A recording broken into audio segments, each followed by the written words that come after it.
From her start in New York, through the time she spent in Europe, followed by a return to the States and her current work with NASA, Cynthia Rosenzweig has kept a central focus on climate change and how it relates to growing crops. While working on her PhD, she contributed to the Environmental Protection Agency's first assessment of the potential effects of climate change on the environment, which later led to the basis for the United Nations Framework Convention on Climate Change. My first peer-reviewed journal article was in 1985 in the journal Climatic Change, and it took the projections coming from the GISS climate model, and it was an expert system. It was a different kind of model. The model that we used, that I developed there, was an expert system to give the rules for where different kinds of wheat can grow.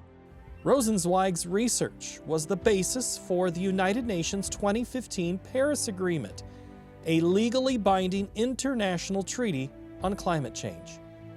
Just a few years earlier, her work on creating a standard for climate and food production modeling led to the formation of the Agricultural Model Intercomparison and Improvement Project, or AgMIP, an organization of experts working to improve the predictions and performance of world food systems in the face of an ever-growing climate crisis.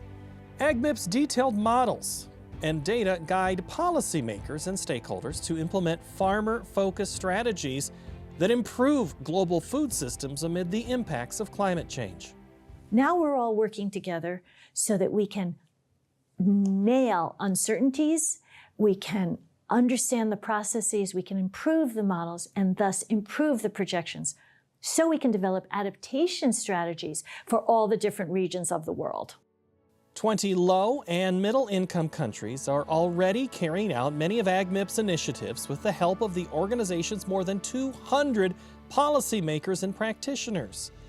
Real-world implementation is already happening in Pakistan as leaders update land use planning tools and crop cultivation information for local farmers. With AgMIP, Rosenzweig led teams in sub-Saharan Africa to develop a regional integrated assessment methodology for climate change impacts. Stakeholders in Ghana and Senegal, among others, spurred the research and development for regional plans to help build food capacity. Now, these same tools are being used to make farming and food systems around the world more resilient to substantial shocks like COVID-19 and weather extremes.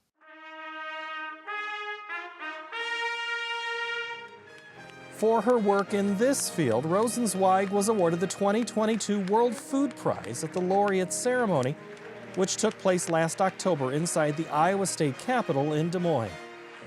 Food systems are emerging at the forefront of climate change action. We now know that climate change cannot be restrained without attention to the greenhouse gas emissions coming from food systems. But at the same time, food security for all cannot be provided without resilience to increasing climate extremes. Rosenzweig took a moment to thank those on the front lines of AgMIP. I salute the members of this network for their tireless work, helping their own and other countries to achieve food security, both now and in the future, under changing climate conditions. She also issued one last challenge to the global audience about the future of feeding the world's children. We need to do everything we can to ensure food security and a livable planet for them. Since the announcement was made at the State Department last April, a frequently asked question